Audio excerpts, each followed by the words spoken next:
Assalamualaikum warahmatullahi wabarakatuh. Halo teman-teman semua, perkenalkan nama saya Ema Mardiana dengan NPM C1 C024110. Di sini saya akan melakukan podcast atau wawancara kepada salah satu orang yang menginspirasi buat hidup saya. Di sini saya sudah bersama dengan Mbak Arum. Kepada Mbak Arum, boleh sedikit perkenalan ke teman-teman semua? Halo semuanya, perkenalkan nama saya Siti Apriningrum atau biasa dipanggil Mbak Arum. Saya merupakan lulusan atau tamatan dari S1 Pendidikan Bahasa Inggris, yang mana saya sekarang menjadi guru di sebuah sekolah dasar dan saat ini saya berusia 25 tahun. Oke Mbak, kita mulai aja ya wawancaranya. Ya. Mbak, sekarang kan udah menjadi guru kan. Bisa ceritain nggak sedikit perjalanan hidup Mbak?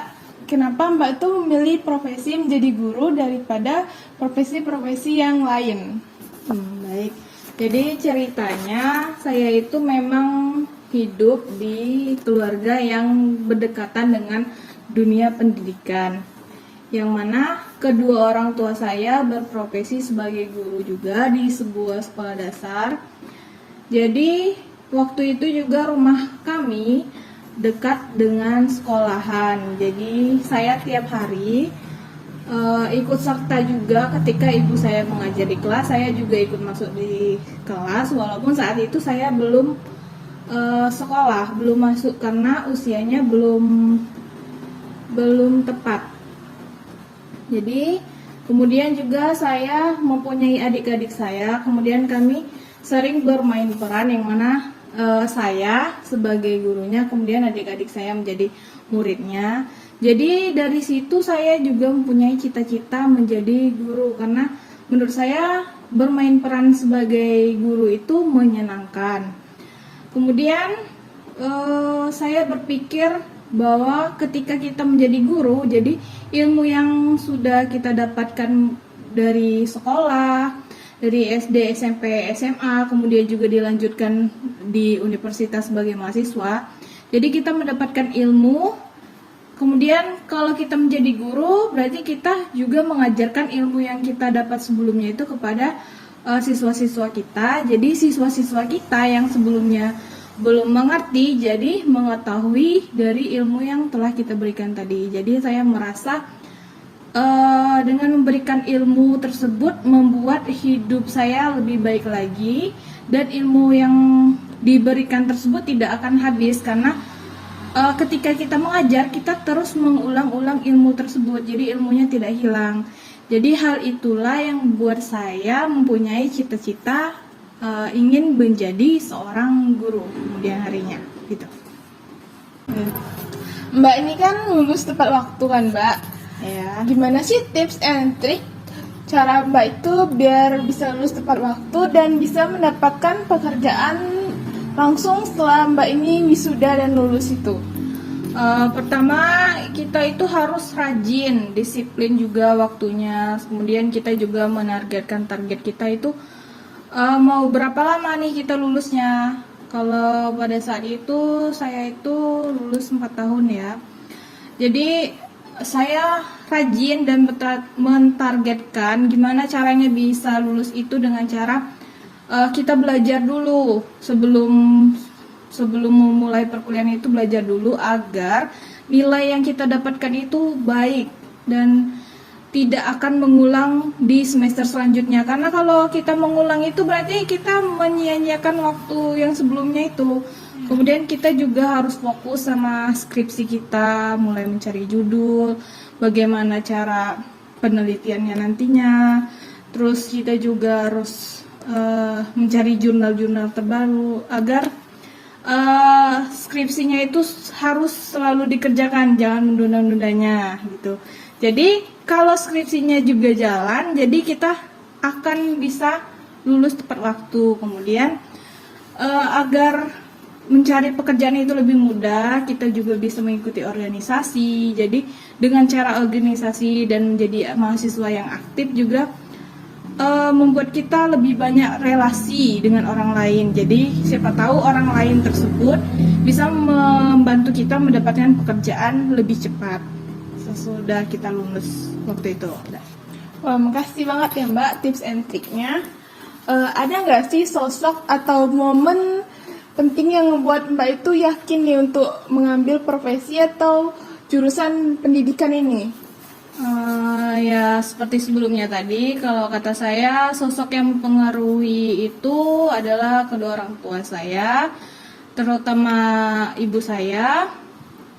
Jadi pada saat itu, pada momen itu ada salah satu siswa kami juga pernah belajar di rumah dengan ibu saya.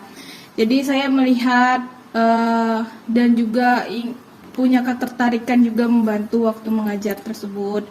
Jadi kan karena melalui proses itu melihat siswa tersebut menjadi lebih berkembang lagi, saya mempunyai keinginan yang memperkuat cita-cita saya untuk menjadi seorang guru, karena melihat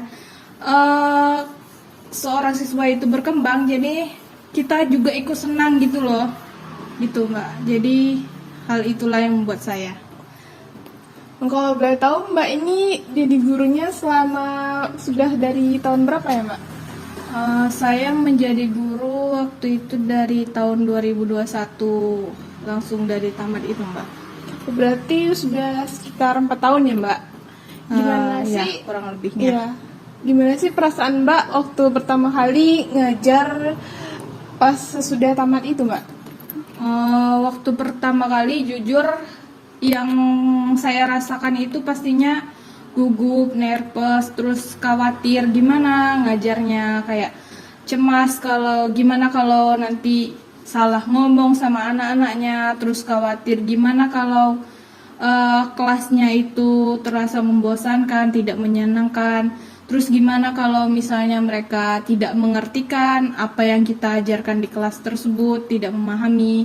Jadi itu yang pertama kali. Kemudian saya kan mengajar di SD ya Mbak. Iya. Nah jadi anak-anak SD itu mereka tuh cenderung aktif. Jadi ketika kita memberikan penjelasan, mereka itu juga aktif bertanya, gimana ini Bu, gimana ini. Mereka juga sangat antusias dan kepo. Jadi hal itulah yang membuat atmosfer kelas itu menjadi menyenangkan karena mereka aktif bertanya. Jadi kemudian rasa gugup itu jadi hilang secara perlahan-lahan. Gitu Mbak. Iya. Ngajar ini kan profesi utama Mbak ini. Apa Mbak tuh ada profesi lain nggak selain mengajar? Ya, mengajar di sekolah memang profesi utama saya, tapi selain itu saya juga mengajar les privat. Les privat itu les privat bahasa Inggris, yang mana kadang ada siswa yang datang ke rumah, ada juga yang saya mendatangi ke rumah. Jadi les ini dilakukan di luar jam pembelajaran, Mbak. Jadi bukan jam formal. Mbak ternyata ngejar les ya Mbak. Ya. Gimana sih cara Mbak itu membagi waktu antara mengajar les, mengajar di sekolah dasar, dan aktivitas atau kesibukan Mbak yang lain tuh yang ada di rumah? Cara mengatur waktu itu juga merupakan tantangan ya bagi saya, karena kita harus disiplin waktunya, bagaimana biar pas gitu, biar siswa-siswanya juga tidak merasa keberatan. Jadi kalau saya dengan cara membuat jadwal dulu, diperhatikan dulu jadwal anak-anak ini yang mana nih yang agak senggang hari-harinya. Jadi kalau saya les privat itu kan nggak tiap hari Mbak.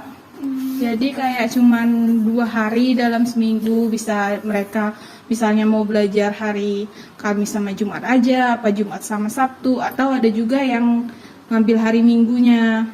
Jadi belajarnya paling cuman kayak 1,5 jam aja, mereka belajar bersama-sama. Dan kalau misalnya pokoknya gimana caranya biar mereka nggak jenuh gitu. Karena kalau jenuh, ilmu yang dipelajari juga kurang masuk gitu. Karena mereka masih SD, masih mengutamakan, masih sering bermain-main bersama teman-temannya. Gitu Mbak. Mbak kan mengajar di SD. Ya. Pelajaran-pelajaran apa aja sih yang Mbak ajarkan ke murid-murid yang ada di SD itu? Ya, saya guru SD yang mana saya mengajar di kelas 3 ya. Jadi pelajaran itu ada bahasa Indonesia, bahasa Inggris, kemudian ada PPKN, ada matematika, ada seni budaya, lalu ada agama juga. Dan untuk penjasnya itu ada guru tersendirinya. Dan kalau untuk kelas 3 itu belum ada pelajaran IPA IPS-nya gitu Mbak, baru itu aja, baru tematik. Apa sih tantangan yang terberat selama Mbak menjadi guru 4 tahun ini yang pernah Mbak hadapi di kelas ataupun di sekolah itu? Tantangan yang tersulit itu ya yang dihadapin setiap hari, kayak karena kan setiap murid itu punya karakter yang berbeda-beda. Ya. Jadi siswa yang satu itu sama siswa yang lainnya itu tidak sama, seperti misalnya karakternya, kepribadiannya beda-beda, kemudian cara tangkapnya juga beda, ada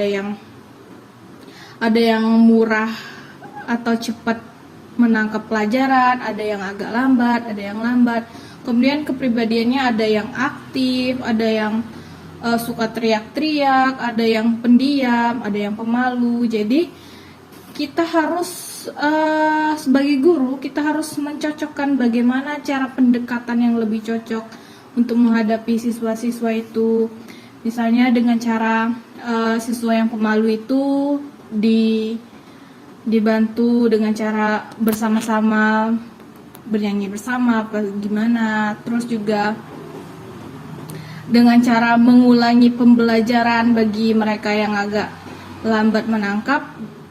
Jadi dengan melakukan pengulangan pembelajaran itu, jadi mereka bisa ikut mengerti tentang pembelajaran tersebut. Itu sih tantangan tersulitnya, Mbak. Ada nggak sih pengalaman yang paling berkesan nih yang nggak bisa Mbak lupain selama Mbak itu mengajar? Pengalaman itu yang sulit dilupakan ada siswa yang pemalu di kelas saat ini, kayak dia itu pemalu, malu maju ke depan, malu juga dalam kerja kelompok. Jadi kayak malu, dia contohnya malu bernyanyi sendiri, karena kan di pelajaran seni budaya itu ada juga pembelajaran bernyanyi, jadi dia tidak berani nyanyi sendiri-sendiri di depan. Jadi saya mengatasinya juga dengan cara mengajak anak-anak itu nyanyi bersama. Lalu karena sering selalu bernyanyi setiap hari Sabtunya, jadi dia mulai terbiasa dan agak berkurang sifat malunya. Kemudian sudah mulai agak berani, tidak terlalu pemalu seperti sebelumnya. Di zaman sekarang tuh kan sudah masuk gen-gen alpha tuh Mbak. Gen alpha ini kan paling berdekatan dan paling bertergantungan kepada gadget-gadget saat ini kan. Ya. Gimana sih cara Mbak itu membangun kedekatan sama murid-murid yang Mbak ajar, dan gimana sih caranya biar murid-murid Mbak itu bisa tetap aktif belajar dan selalu bisa mengikuti pelajaran-pelajaran yang Mbak ajarkan di kelas tersebut? Saya biasanya juga sering mengajak anak-anak itu bermain game bersama, kemudian juga berdiskusi, terus kerja kelompok. Jadi dengan cara itu mereka itu kan, kalau anak SD itu sedang aktif-aktifnya, kayak diajak bermain game juga dia suka. Terus kita juga bisa menggunakan teknologi seperti sekarang kan makin canggih ya Mbak. Iya. Bisa menggunakan video ketika belajar, jadi mereka bisa mengamati, bisa menonton bagaimana ini pengertian dari pembelajaran tersebut.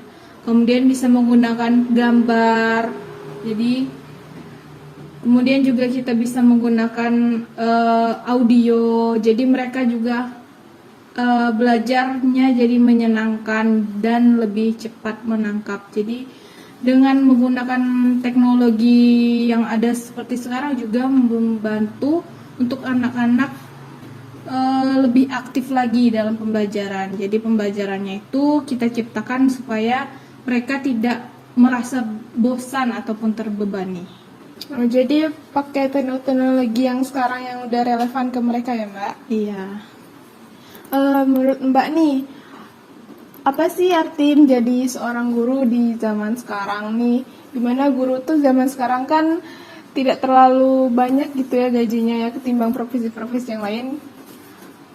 Kalau menurut saya menjadi guru itu kita tidak hanya menjadi seorang guru yang mengajarkan saja, jadi kita harus menjadi motivator ataupun fasilitator untuk anak-anak.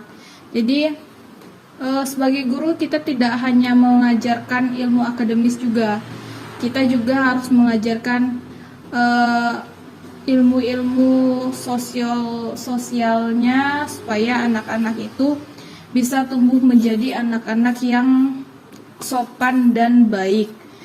Jadi ilmu dari pendidikan akademis itu harus seimbang dengan ilmu sosialnya. Jadi peran guru itu lebih dari sekedar mengajar, Mbak. Gitu ya Mbak. Apa sih nilai ataupun prinsip hidup yang selama ini tuh Mbak pegang selama mengajar di sekolah dasar tersebut, Mbak?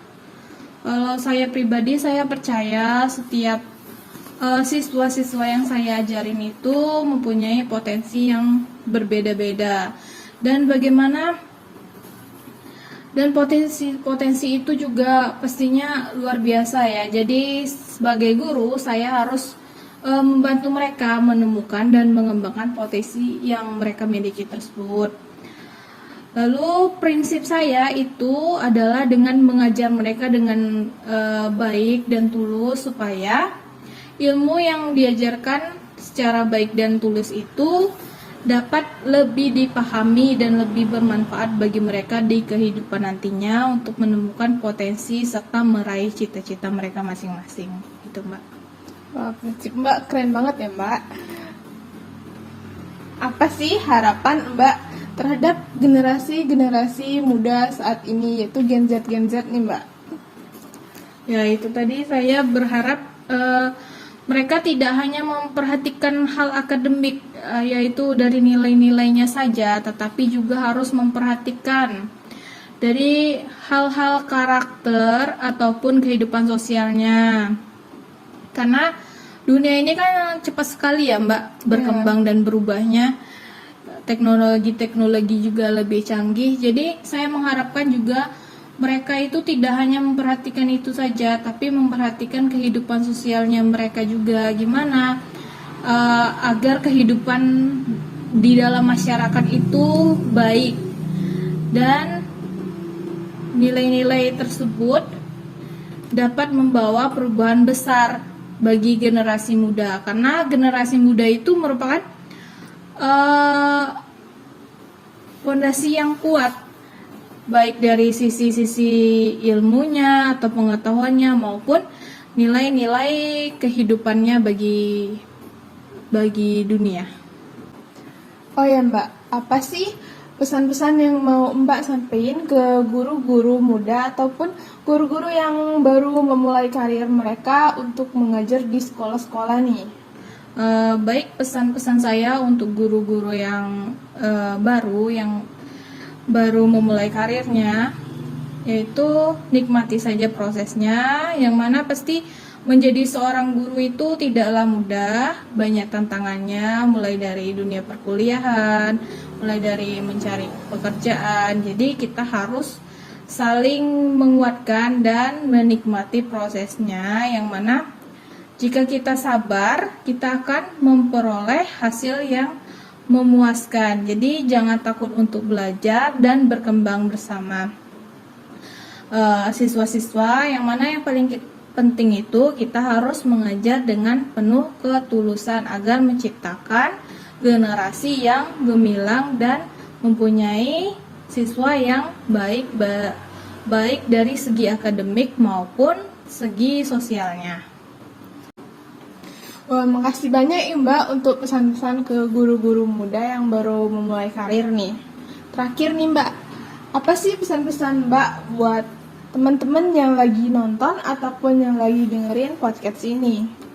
Baik, untuk teman-teman yang lagi dengerin ataupun nonton podcast ini, semangat ya belajarnya, kerjain tugas dengan baik. Sebelum masuk kelas, usahakan terlebih dahulu belajar dulu pas malam harinya. Kemudian kalaupun bagi yang ikut organisasi juga jangan lupa kewajiban utamanya, yaitu kewajiban utamanya adalah belajar. Jadi terus belajar dan terus semangat untuk menggapai cita-citanya. Wah, makasih banyak ya Mbak udah mau meluangkan waktu Mbak, mau diwawancarai dan berbagi ilmu kepada kami semua. Semoga ilmu ini bermanfaat buat kami semua. Makasih Mbak. Ya, sama-sama. Baik teman-teman, segitu saja dari podcast kami kali ini. Kami akhiri. Wassalamualaikum warahmatullahi wabarakatuh.